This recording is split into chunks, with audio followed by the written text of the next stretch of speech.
Hello students, देखिए आपका magnetism पूरा हो गया है और आज आपको स्टार्टिंग से न्यूमेरिकल कराएंगे। ठीक, स्टार्टिंग में जो आपके केवल सा लेसन है विद्युत धारा का चुंबकीय प्रभाव, विद्युत धारा का चुंबकीय प्रभाव। और आप एक्टिव वाले बुक में देखेंगे। ठीक, 280 पेज नंबर पे एक क्वेश्चन मिलेंगे आपको। लिखा क्या है फर्स्ट क्वेश्चन। और न्यूमेरिकल करने से पहले आपको बता दूं कि सभी इसके जितने भी मैग्नेटिज्म में फार्मूले आए हैं वो सब आपको रिवीजन करने पड़ेंगे। ठीक, डेरिवेशन आने चाहिए और सूत्र याद होने चाहिए। ठीक, फार्मूले अगर याद होंगे तो सवाल लगाना बहुत आसान होगा। क्वेश्चन कह रहा है एक वर्गाकार कुंडली है जिसकी प्रत्येक भुजा का मान 4 सेंटीमीटर। ठीक, एक वर्गाकार कुंडली है और जिसकी प्रत्येक भुजा का मान 4 सेंटीमीटर है। कह रहा है उसमें 5 एम्पीयर की धारा बह रही है। केंद्र पर उत्पन्न चुंबकीय क्षेत्र की गणना कीजिए। ठीक, ये ऐसा क्वेश्चन हमने फिलहाल करवाया है कि ध्यान दे दो, केंद्र जो होगा वो विकर्णों का कटान बिंदु। ठीक, ये केंद्र बिंदु हो गया, समझ आया। और इसमें जो है 5 एम्पीयर की धारा बह रही है। इसमें जो आई का मान है वो 5 एम्पीयर। ठीक, और इसकी भुजा जो है ये 4 सेंटीमीटर, ये 4 सेंटीमीटर दिया हुआ। ठीक, तो हमें इसके केंद्र पर चुंबकीय क्षेत्र की क्या निकालनी है, मान निकालना है और डायरेक्शन निकालना है। क्या करें, चारों भुजाएं तो बराबर है, तो जितना बिंदु ऊपर चुंबकीय क्षेत्र भुजा ए बी उत्पन्न करेगी उतना ही चुंबकीय क्षेत्र बीसी उत्पन्न करेगी, उतना ही सीडी उत्पन्न करेगी, उतना ही डीए भुजा उत्पन्न करेगी। इसका मतलब अगर हम किसी एक भुजा के कारण केंद्र पर चुंबकीय क्षेत्र निकाल लें तो केंद्र पर परिणामी चुंबकीय क्षेत्र उसका 4 गुना हो जाएगा। ठीक, केंद्र पर परिणामी चुंबकीय क्षेत्र जो होगा, परिणामी चुंबकीय क्षेत्र किसी एक भुजा के कारण उत्पन्न चुंबकीय क्षेत्र का 2 गुना होगा। मान लो एक भुजा में कोई भी लिप्स के कारण उत्पन्न चुंबकीय क्षेत्र V1 है, इसका 4 गुना होगा ना, चारों भुजाओं के कारण। जैसे हमने क्या किया, भुजा AB के कारण निकाल लिया। ठीक, भुजा AB के कारण फिलहाल चित्र के अनुसार इसमें क्या दिया है, भुजा BC में एंगल वगैरह दिए। अगर ये एंगल वगैरह नहीं होते तब भी हम यहाँ पर मान लेते, कोई दिक्कत नहीं है।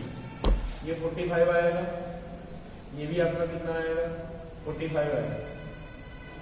ठीक, और ये वाली जो डिस्टेंस होगी आधी, ये 2 सेंटीमीटर होगी। पूरी भुजा 4 सेंटीमीटर है तो आधी डिस्टेंस जो होगी 2 सेंटीमीटर हो जाएगी।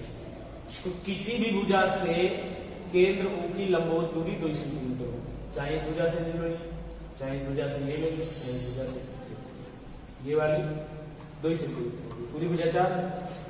तो देखो यहां पर हम क्या करेंगे, भुजा AB के कारण केंद्र ऊपर चुंबकीय क्षेत्र, भुजा AB के कारण केंद्र ऊपर चुंबकीय क्षेत्र निकालेंगे तो B1 मान लो इसको μ0/4 पाई I/R, सूत्र था sin ∅1 प्लस sin ∅2, ये होगा μ0/4 pi I/R sin ∅1 plus sin ∅2, μ0/4 pi 10⁻⁷ I का मान 5 एम्पीयर, R का मान 2 सेंटीमीटर, 2 × 10⁻⁻2, sin ∅1 का मान 45 और ∅2 का मान भी कितना 45। भाई आप लोग पढ़ते थे ना, लंबे तार के कारण, परिमित लंबाई के तार के कारण किसी बिंदु पर चुंबकीय क्षेत्र, तो इसी प्रकार से सूत्र आता है। बहुत आसान, 10⁻⁻5 बचेंगे, ऊपर 5 बचेगा 6, 5 × 10⁻5 बटे में 2, sin 45 1/√2, sin 45 1/√2, इसको सही कर लो, क्या आएगा 1/√2 1/√2 2/√2 2/√2। ठीक, 2 से 2 कट जाएगा, बड़ा गड़बड़ हो गया यार, 2 से 2 का आएगा, काट दे, चलो अच्छा काट, 2 से 2 काट आया क्या 5 इंटू 10 की पावर माइनस 5 पावर में √2।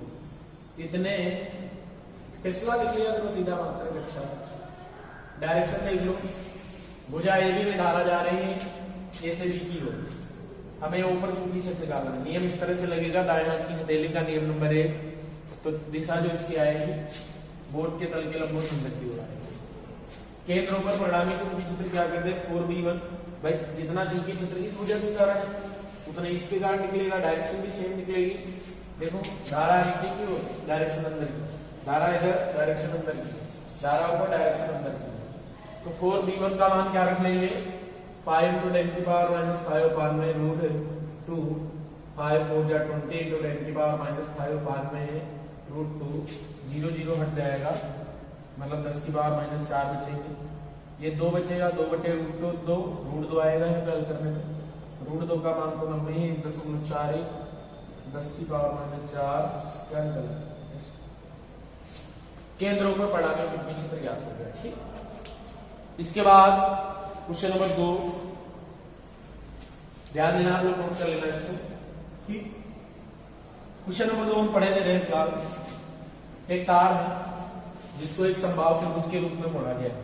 सही, एक तार को समबाहु त्रिभुज के रूप में मोड़ा गया है और उसमें 1 एम्पीयर की धारा बह रही है और त्रिभुज की प्रत्येक भुजा 3 सेंटीमीटर है। बस हो गया क्वेश्चन नंबर 2। ये एक समबाहु त्रिभुज है। ठीक, समबाहु त्रिभुज का नाम क्या है, नाम कुछ भी रख ले, चित्र ना दिया होगा तब भी बना लेते PQ। और इसमें करंट का मान दिया है 1 एम्पीयर, भुजा √3 सेंटीमीटर। इसमें करंट फ्लो कर रही है 1 एम्पीयर की। ठीक, और भुजा √3 सेंटीमीटर दी है। ईच साइड आपकी दी है, साइड को क्या मान लें भुजा, मतलब क्या मान लें भुजा ए बराबर ए मान लें, कितनी √3 सेंटीमीटर। सही, धारा कितनी, धारा आई बराबर 1 एम्पीयर। अब पूछ क्या रहा है, कह रहा है कि त्रिभुज के केंद्रक O पर क्या ज्ञात करना। त्रिभुज के केंद्रक O पर, केंद्रक क्या होता है, त्रिभुज का जो केंद्रक होता है बताइए क्या होता है, पता नहीं क्या होता है।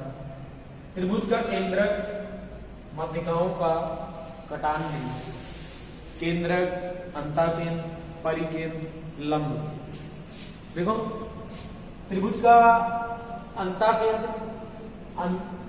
ये इसके कोणों के कटान मतलब अर्धक मिलते हैं जहां पर, परिकेंद्र इसकी भुजाओं के इर्द जहां मिलते हैं, लंब केंद्र शीर्ष से सम भुजाओं पर डाले हुए लंब जहां पर मिलते हैं, और केंद्रक मध्यिकाएं जहां पर मिलती हैं। तो ये त्रिभुज की एक मध्यिका, ये दूसरी मध्यिका, ये तीसरी। क्योंकि समबाहु त्रिभुज है, ठीक, समबाहु त्रिभुज में जो केंद्रक होता है वही लंब केंद्र होगा। और दिया है कुछ, आई का मान 1 एम्पीयर हो गया और इसका केंद्रक हो गया, इसमें दर्शाया है इस वाले कोण को कुछ डाला, एक कोण को डाला θ1, ठीक, θ1, इसको क्या डाला θ, और ये भुजा 3 सेंटीमीटर दी है। कह रहा है अच्छा जो चुंबकीय क्षेत्र भुजा PQ के कारण आएगा या QR जैसे QP के कारण जिस दिशा में धारा जा रही है, वही चुंबकीय क्षेत्र किसके कारण आएगा, वही चुंबकीय क्षेत्र आपका निकलेगा भुजा PR के कारण QR। ठीक, अच्छा ये कोण इसमें क्योंकि पूरा 60 था ना, तो ये 30 होगा, ये 30 दिया। ठीक, अब अगर हम इस भुजा से मतलब इस वाली भुजा से इसकी दूरी O की ज्ञात हो जाए, वो हमारा R का मान हो जाएगा। ठीक, तो लिखेंगे कोई सा त्रिभुज ले लो, हम कौन सी दूरी निकाल लें, हम दूरी निकालेंगे ये वाली, नाम कर रख लेते हैं यार PQR। ठीक, इसका नाम क्या रखें N रखें, N या ऐसे M, इसका है, इसका कोई बात नहीं, इसकी हो सकता है। अगर हमें मिल जाए कि MO या OM दूरी क्या है, तो वही OM होगी, वही OP होगी, OM निकालना है। तो लेकिन छोटे से त्रिभुज में त्रिभुजीय समकोण ही होगा। देखो 30 ये 90, तो थीटा भी 60 हो गया, थीटा टू चित्र के अनुसार 60 हो गया। अगर ये 30 है तो ये भी तो 30 होगा, मध्य जा रही 30 90 60, थीटा वन बराबर थीटा टू बराबर कितना होगा 7। और त्रिभुज क्या ले लें, PMO, PMO में क्या करते हैं, PMO में लगा देंगे, हमें ये निकालना है और हमें ये पूरी मालूम है √3 सेंटीमीटर, तो आधी कितनी होगी √3/2 सेंटीमीटर, PM √3/2 होगी ये मालूम। और OM निकालनी है, क्या कर दे, ये लंब हो गया कोण के सामने, ये आधार हो गया, लंब बटे आधार 30 है, 30 के सामने लंब हो गया OM, आधार हो गया है PM, 33 का मान 1/√3, OM हमें पता ही नहीं है, PM का मान कितना √3/2, आधी होगी यार, अधिकारी आधी होगी √3/2, क्या आएगा √3 कट जाएगा, ठीक। अरे यार जान नहीं पाओगे, ऐसे गुणा करा, ये पूरा इस गुणे में जाए 3/2, OM ये कट गया 1/2 सेंटीमीटर, 1/2 सेंटीमीटर, यही तो आप होगा। इस भुजा से बिंदु की दूरी, इस भुजा से बिंदु की दूरी, इस भुजा से बिंदु की दूरी। आप लिखेंगे कि केंद्र ऊपर, अच्छा देखो भुजा PQ के कारण की शक्ति डालें B1 क्या निकलेगा 0/4 पाई, भुजा PQ के कारण निकाल लेंगे, PQ के कारण क्या आएगा, केंद्र ऊपर चुंबकीय क्षेत्र 0/4 पाई आइए पाना, अंदर आएगा sin ∅1 + sin ∅2, ∅1 का मान θ1 है, ∅2 का मान θ2 है ना।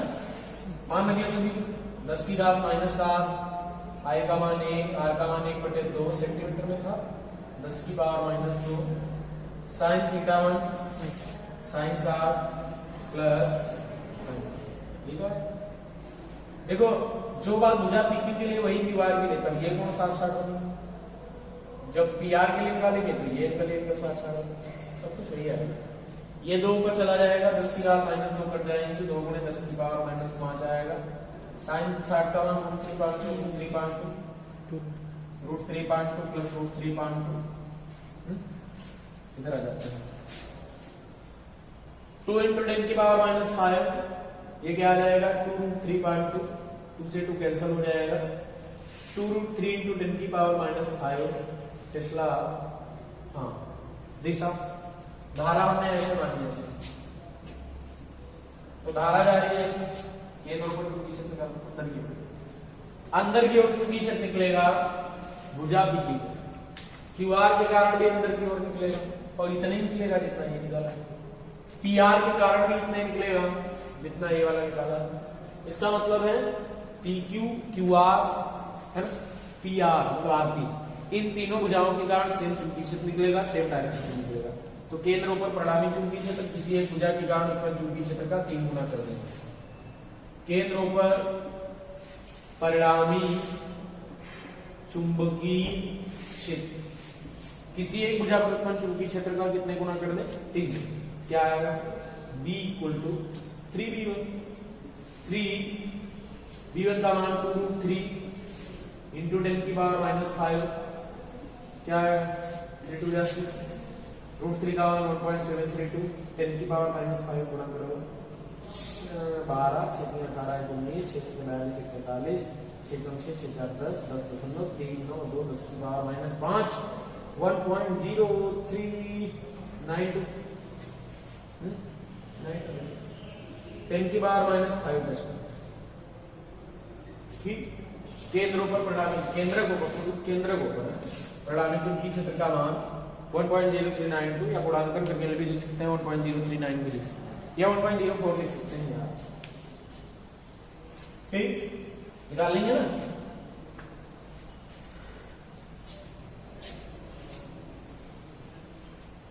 बहुत लोगों ने क्वेश्चन लगाए भी नहीं मेरे, ठीक है, अच्छी बात है, हल करते रहिए, क्वेश्चन बहुत जरूरी। आते हैं क्वेश्चन नंबर 3 पे। 3 पे आने से कोई फायदा थोड़ा ना। एक सीधे तार में धारा का मान दिया है, समझ लेते। एक सीधे तार में धारा का मान दिया है, और सॉरी धारा का मान नहीं दिया।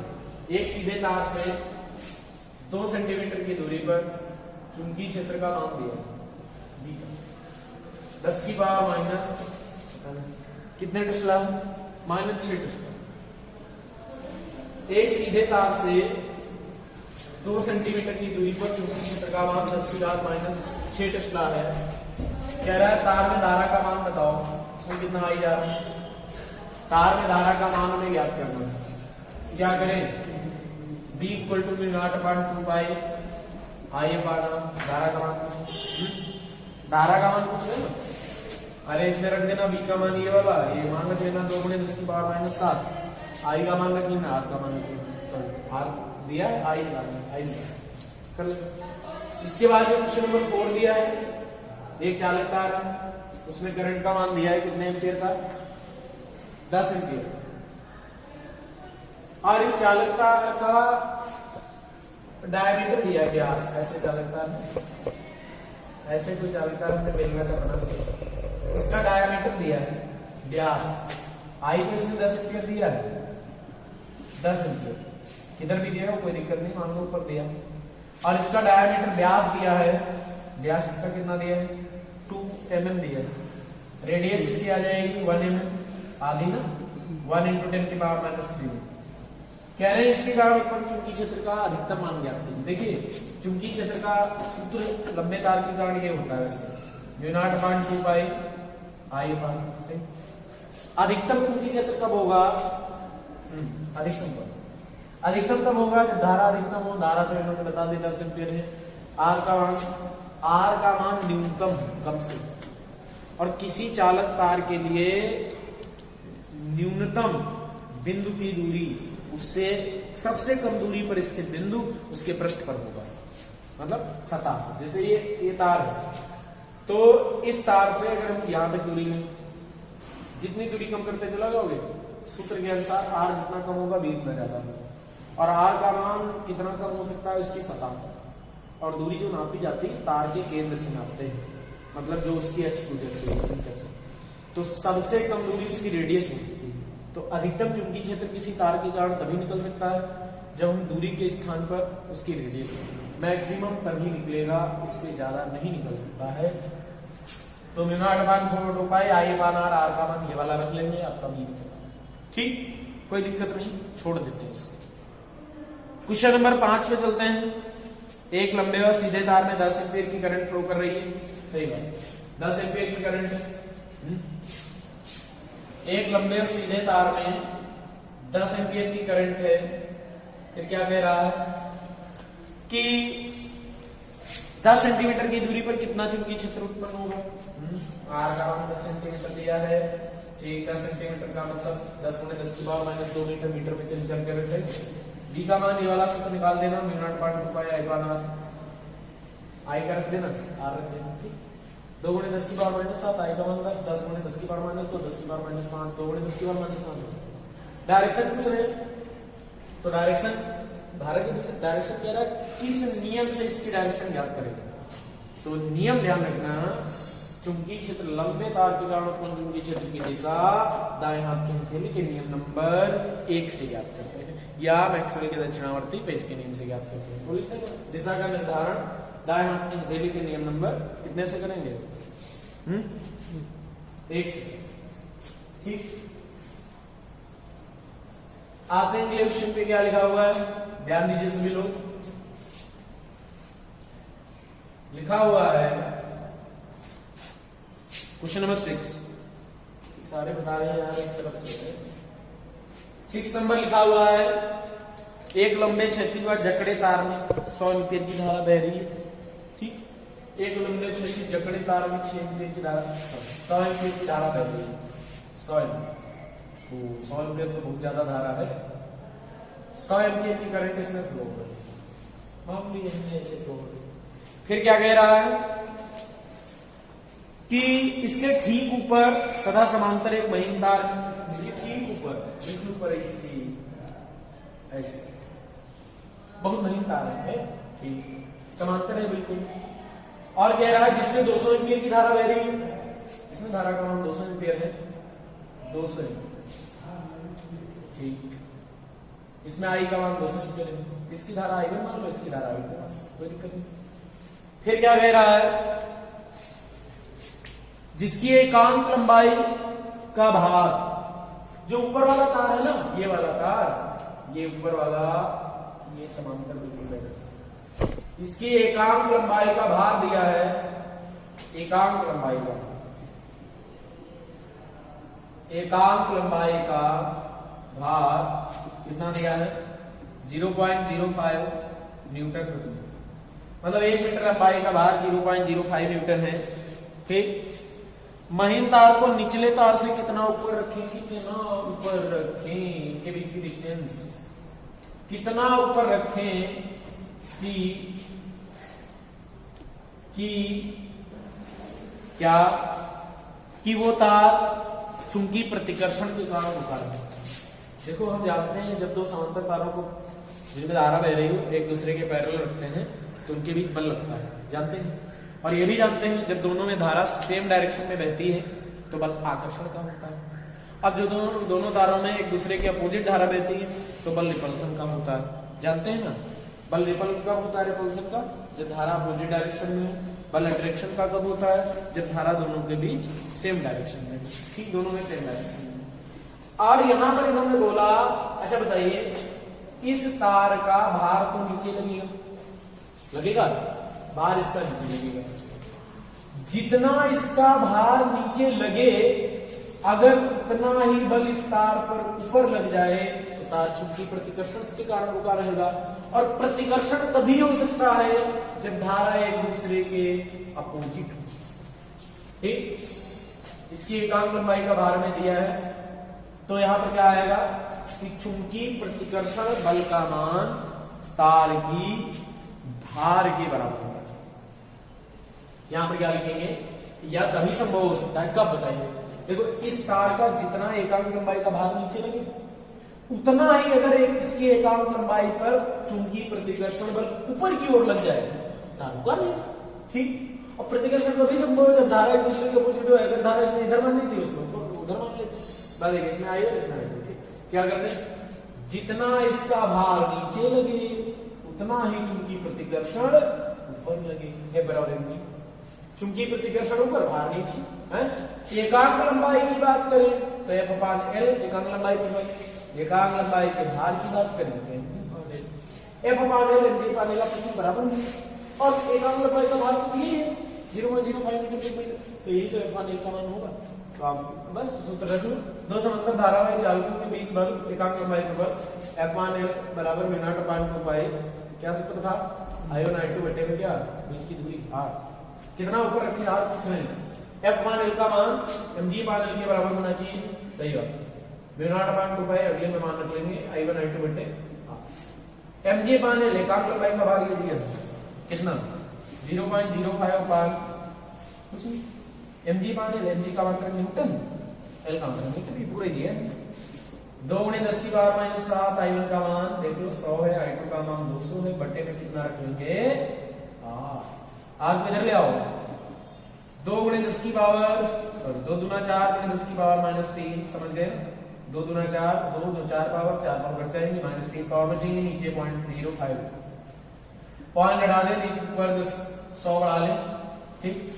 r बराबर कितना आएगा 10 की पावर -3 बचेगी, 4 पंजे 5 8 40 0.8 × 10 की पावर -1, या इसको लिख सकते हैं पॉइंट, या 8 × 10 की पावर -2 लिखते हैं मीटर, मीटर हो गया ना। या इसको r बराबर 8 सेंटीमीटर भी लिख सकते हैं, क्योंकि आप जानते हैं जब 8 सेंटीमीटर होता है तो उसको मीटर में कन्वर्ट करने के लिए 10 की पावर -2 का मल्टीप्लाई कर दें। अब यहाँ पर क्या दिया है, मीटर में 10 की पावर -2 लगा हुआ है, सेंटीमीटर में लगाएंगे 10 की पावर -2 उड़ जाएंगे, ठीक, समझ गए होंगे, ठीक। देखिए इसके बाद क्वेश्चन नंबर आते हैं 7। 7 में फिगर बना हुआ है, ठीक।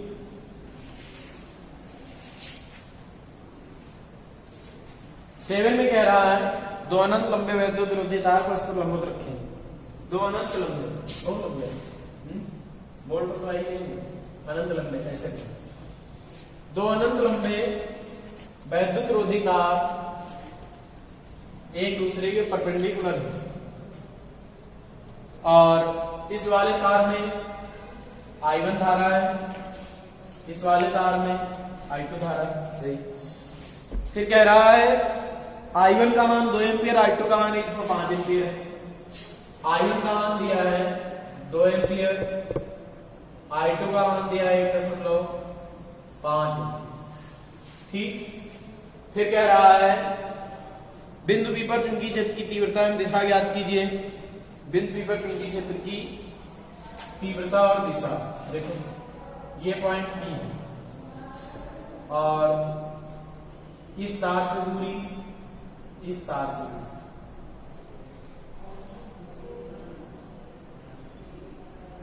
ये दूरी 3 सेंटीमीटर है इस वाले तार से, और इस वाले तार से दूरी है पॉइंट P की, ये 2 है, 2 है ना, नहीं 3 है, 3 सेंटीमीटर, और ये 4 सेंटीमीटर, ठीक। तो इन अच्छा इस वाले तार में I1 धारा बह रही, तो ये तार 4 सेंटीमीटर की दूरी पर बिंदु P है, यहाँ पर चुंबकीय क्षेत्र अपना उत्पन्न करेगा। और इस वाले तार में भी धारा बह रही है, तो ये वाला तार भी 3 सेंटीमीटर की दूरी पर बिंदु P पर अपना चुंबकीय क्षेत्र क्रिएट करेगा। अच्छा, तो हमें ज्ञात करना बिंदु P पर परिणामी चुंबकीय क्षेत्र कितना होगा, पहली का, पहला इतना ही है क्वेश्चन। क्या करेंगे, पहले हम ये निकाल लें इस वाले तार के द्वारा बिंदु P पर कितना चुंबकीय क्षेत्र है, फिर निकाल लें इस वाले तार के कारण बिंदु P पर कितना आएगा, परिणामी निकाल। इस वाले तार के कारण जो भी चुंबकीय क्षेत्र आएगा उसकी डायरेक्शन देखेंगे, परिणामी तो नहीं मिलेगा ना, चुंबकीय क्षेत्र सदिश है। और इस वाले तार के कारण जितना चुंबकीय क्षेत्र आएगा उसकी डायरेक्शन देखेंगे। अगर सेम डायरेक्शन में हुए जोड़ देंगे, विपरीत डायरेक्शन में हो गए दोनों का डिफरेंस कर देंगे, हल हो जाएगा। तो लिखेंगे पहले तार के कारण। अब आप समझ गए होंगे पहला तार कौन सा, पहला तार कौन है जिसमें I1 धारा, तो इस प्रकार बिंदु P पर चुंबकीय क्षेत्र B1 मान लो। B1 का मान क्या आएगा, अनंत लंबा तार है ना, I1/R, समझ गए। R1 इसलिए क्योंकि ये 4 है, ये 3, इसको हमने मान लिया पहले तार से दूरी R1, इसको मान लिया दूसरे तार से दूरी, मान रख लो। B1 बराबर 2 × 10⁻⁷, I1 का मान 2, R का मान 4 × 10⁻²। हल करो, 2 दूनी 4 कट जाएगा, B1 बराबर 1 × 10⁻⁵ आ रहा है, सही। अब दूसरे तार के कारण बिंदु P पर चुंबकीय क्षेत्र लिखेंगे, दूसरे तार के कारण, दूसरे तार या दूसरा तार ये वाला इससे दूरी है, B2 लगा लेने, I2/R2, ठीक। क्या है 2 × 10⁻⁷, I2 का मान 1.5, R का मान 3 × 10⁻²। हल कर दो, ये सीधे 2 बार कट जाएगा, 2 से 2 ही कट जाएगा, 1 × 10⁻⁵ ये भी आएगा टेस्ला। लेकिन अभी हमने कुछ नहीं देखा, दिशा नहीं देखी, दिशा देखी, क्योंकि दिशा नहीं मालूम अब कुछ नहीं कर पाओगे। दिशा लेने के दांत की हथेली का नियम नंबर 1 क्या कहता है, यदि अपने दाएं हाथ के पूरे पट्टे को इस प्रकार फैलाएं कि अंगूठा चारों उंगलियों के लंबवत रहे, सभी उंगलियां आपस में मिली रहे, तब यदि अंगूठा किधर हो, धारा की दिशा में, ये उंगलियां उधर हो, जिधर चुंबकीय क्षेत्र ज्ञात करना है, तो हथेली के लंबवत धक्का देने की दिशा चुंबकीय क्षेत्र की दिशा होती है। क्या करेंगे, पहले तार के कारण दिशा देखो, पहले तार में धारा ऊपर, तो अंगूठा ऊपर हो गया, बिंदु P इधर है, तो थैली इधर हो गई, हथेली के धक्का देने की दिशा किधर आएगी, अंदर की ओर। तो पहले तार के कारण चुंबकीय क्षेत्र कागज के तल के लंबवत, बोर्ड के तल के लंबवत अंदर की ओर। कागज को लिखेंगे तो कागज चूंकि आप ऐसे रखते हैं, ऐसे रखते हैं ना, तो कागज के तल के लंबवत चुंबकीय क्षेत्र यहाँ लिखेंगे नीचे की ओर, बोर्ड ऐसे लगा अंदर की ओर, यहाँ नीचे की ओर। कॉपी पे लिखना तो लेना कागज के तल के लंबवत अंदर की ओर, ठीक। फिर क्रॉस हमने लगा, अच्छा नहीं क्रॉस लगाओ, अंदर की ओर हो गया, और नीचे की ओर हो जाए, अंदर की ओर कोई दिक्कत नहीं। फिर क्या करेंगे, दूसरे तार के कारण दिशा देख लो, दूसरे तार पे धारा इधर जा रही है, बिंदु के नीचे की ओर धारा इधर जा रही है, तो अंगूठा इधर हो गया, उंगलियां इधर हो गई, चुंबकीय क्षेत्र किधर आएगा, अंदर, यहां भी क्रॉस लगा है। अब दोनों चुंबकीय क्षेत्रों की दिशाएं समान है। जैसे ये वस्तु है, इस पर 10 न्यूटन का फोर्स इधर लगाओ, 5 न्यूटन का फोर्स इधर लगाओ, तो 10 5 15 न्यूटन का हो गया इधर। अगर हम बोले इस पर 10 न्यूटन का इधर लगा है, 2 न्यूटन का इधर लगा है, तो इस पर 8 न्यूटन का इधर लगा होगा, क्योंकि 2 क्रॉस हो गए, कैंसिल हो गए। वैसे यहाँ पर सेम डायरेक्शन में जुड़ गए।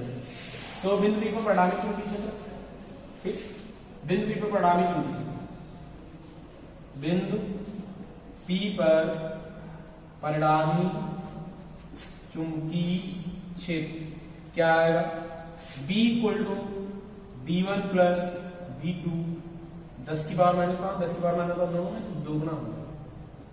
टेस्ला डायरेक्शन किधर, बोर्ड के तल की लंबाई अंदर, कागज के तल की लंबाई नीचे की है। अब इन्होंने मालूम क्या कहा, यदि एक तार में धारा की दिशा उलट दे, समझना, यदि एक तार में धारा की दिशा उलट दे, अच्छा बताओ, अगर इस वाले तार में धारा की दिशा उलट दे, धारा नीचे, चुंबकीय क्षेत्र उतना ही उत्पन्न होगा, लेकिन धारा नीचे तो डायरेक्शन तो बाहर की ओर, और उस तार में दिशा बदली नहीं तो डायरेक्शन अंदर की ओर। जितना चुंबकीय क्षेत्र इस तार की तरफ तब बाहर आएगा, उतना ही चुंबकीय क्षेत्र अंदर आएगा। तो यदि एक तार में धारा की दिशा उलट दे तो परिणामी चुंबकीय क्षेत्र 0 हो जाएगा, क्योंकि तब पहले अगर इसमें धारा की दिशा उलट दी तो इसका चुंबकीय क्षेत्र बाहर की ओर हो जाएगा और उसका अंदर की ओर रहेगा, तो नेट 0, क्योंकि दोनों के बराबर थे चुंबकीय। या इसमें धारा की दिशा अगर इधर कर दोगे, अगर इसमें धारा इधर कर दी, धारा इधर हो गई, बिंदु P नीचे, दिशा बाहर की ओर, तब इसके कारण अंदर की ओर परिणामी की ओर। तो लिख देना नीचे कि किसी एक तार में धारा की दिशा उलट देने पर परिणामी चुंबकीय क्षेत्र का मान 0 होगा। देखिए इसके बाद आते हैं क्वेश्चन नंबर 8 पे। 8 नंबर में क्या लिखा हुआ है, बहुत आसान है।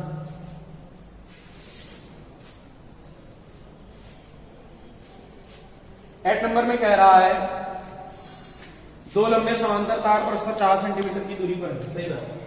8 नंबर में 2 लंबे परस्पर समांतर तार है और एक दूसरे से कितनी दूरी पर है, एक दूसरे से कितनी दूरी पर है, 4 की दूरी पर, ठीक। ये देखो है, ये कितनी दूरी पर है, 4 की दूरी पर है, ठीक। इनके बीच की डिस्टेंस है 4 सेंटीमीटर, ठीक। और एक में धारा आई बह रही है, दूसरे में धारा 3I बह रही है, दोनों के कारण उत्पन्न चुंबकीय क्षेत्र कहां से होगा, इसमें धारा का मान 3I, कैपिटल आई तो कैपिटल आई धारा कैपिटल आई दिया, कुछ में जो है स्मॉल आई दिया। हाँ क्या करेंगे, आई पर धारा जा रही है, इसमें 3I जा रही है, और हाँ ये तो देख लो पहले सेम डायरेक्शन में, हाँ समान दिशा में। कह रहा है इन दोनों तारों के कारण कहां चुंबकीय क्षेत्र की होगा, देखो चेक करते हैं। जैसे मान लो हमने थोड़ी देर के लिए सोचा थी, हो सकता है यहां जी, चेक करते हैं। इस तार के कारण यहां चुंबकीय क्षेत्र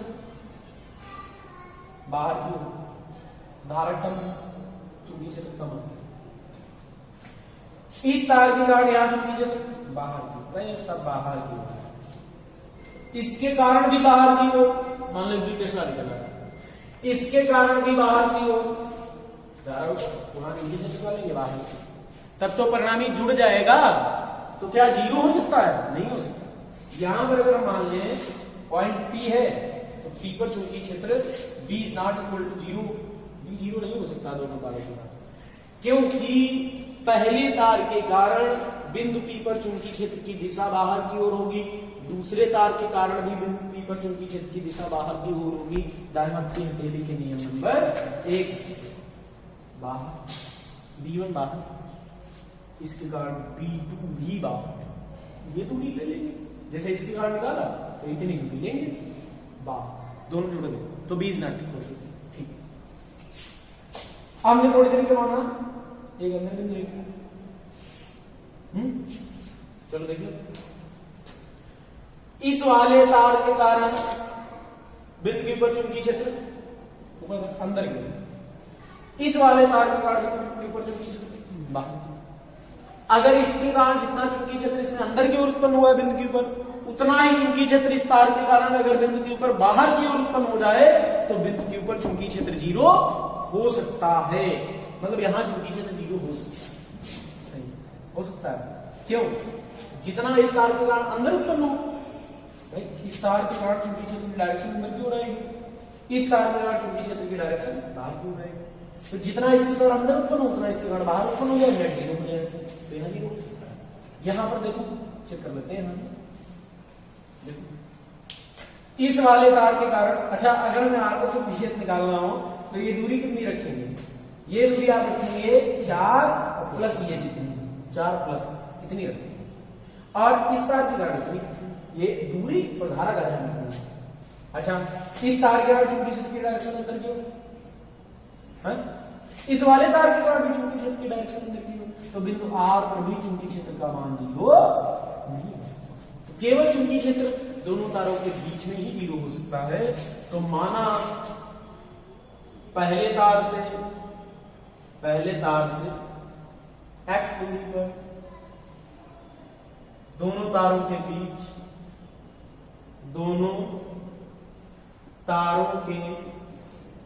बीच चुंबकीय क्षेत्र क्या होगा? 0। ठीक, 0 होगा। दोनों तारों के बीच पहले तार से x दूरी पर, ये दूरी x, तो इतनी तो जान गए होंगे कितनी होगी, इतनी 4 - x होगी, पूरी 4 थी, ये x निकल गई, 4 - x होगी। तो यहां चुंबकीय क्षेत्र 0 हो सकता है। अब लिखेंगे पहले तार के कारण बिंदु Q पर चुंबकीय क्षेत्र, बताओ B1 लंबा तार μ0/2 पाई, I बटे धारा I, दूरी x, दिशा अंदर की ओर दिशा। फिर लिखेंगे दूसरे तार के कारण बिंदु Q पर चुंबकीय क्षेत्र, सूत्र तो यही लगा μ0/2 पाई I पार वाला, क्या V2 μ0/2 पाई I की जगह 3I, R की जगह 4 - 6, समझ गए भाई। दूसरे वाले तार में धारा कितनी है? दूसरे वाले तार में धारा है कितनी? 3I। और लंबे तार के कारण चुंबकीय क्षेत्र का सूत्र ये होता है μ0/2 पाई I पार। जब पहले तार के कारण लिखेंगे दूरी x होगी, धारा I होगी। दूसरे तार के कारण बिंदु को लिखेंगे दूरी 4 - 6 होगी, धारा कितनी होगी? 3I।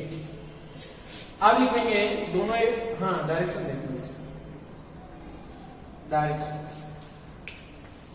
धारा ऊपर, बिंदु की इधर, चुंबकीय क्षेत्र इसके कारण बाहर की, इसमें डॉट लगा देंगे, सही। बिंदु के ऊपर परिणामी चुंबकीय क्षेत्र, बिंदु Q पर परिणामी चुंबकीय क्षेत्र, तो बोलो भाई B = B1 - B2, लेकिन बिंदु के ऊपर होगा कितना दिया है ना, 0, परिणामी 0, B1 - B2। अच्छा अगर हम चाहते तो B0 ये नहीं लेते, हम ये भी लिख सकते थे, क्योंकि बिंदु के ऊपर चुंबकीय क्षेत्र 0 है ना, ऐसा तब हमने पहले चेक कर लिया था। ऐसा तभी हो सकता है जब B1 = B2, B1 = B2 और डायरेक्शन में अपोजिट। भाई जितने वैल्यू ये हो उतनी वैल्यू ये हो, अगर सेम हो तो जुड़ जाएंगे, सेम डायरेक्शन, एक दूसरे के अपोजिट तो नहीं मिला। तो देखो जितना चुंबकीय क्षेत्र पहले तार के कारण है उतना ही दूसरे तार के कारण है, और अपोजिट डायरेक्शन में भी हमने ऐसे लिया। B का मान प्रयास से तभी हो जाएगा B1 = B2। B1 का मान क्या है? μ0/2 पाई I/x। B2 का मान क्या है? μ0/2 पाई I की जगह 3I/x की जगह 4 - 6। ये कट गया, I से I कट गया, R का मान कितना है? R का मान x है, x बनेगा, ये आई से आई बचा गया, इधर 1/x बचा, इधर 1/x बचा, 1/x बचा, बराबर में क्या बचा 3/4 माइनस, तिरछी गुणा कर दो, 4 - x equal to 3x, 4x आएगा, 1 आंसर आया। इसके लिए कितने उपाय करने हैं, 1 से। तो अतः हमने सेंटीमीटर को मीटर इसलिए नहीं बनाया क्योंकि यहाँ पर जो मात्रा हमने यहाँ सेंटीमीटर यहाँ सेंटीमीटर कट जाता, बात वही पड़ती। अतः पहले तार से दोनों तारों के बीच 1 सेंटीमीटर की दूरी पर चुंबकीय क्षेत्र का मान 0 है। देखिए आज के वीडियो में आपके क्वेश्चन नंबर 8 तक कंप्लीट हुए हैं, ठीक। क्वेश्चन नंबर 9 से और संभवतः आप लोग आगे भी लगाएंगे। इसमें कई सारे क्वेश्चन ऐसे होंगे जो हमने ऐसे बता रखे हैं, ठीक, ओरल में बता रखे हैं, वो आप लोग तैयार करेंगे और जहां तक पड़ गया वहां तक तैयारी करेंगे, ठीक। और इसके साथ में आपको हम सेकेंड वाले में जो लाइट चल रही थी यहाँ पे, ठीक, लाइट के भी वीडियो डालेंगे, ज्यादा नहीं, छोटे छोटे वीडियो डालेंगे जो तैयार कर लेंगे, साथ में न्यूमेरिकल भी चलते हैं।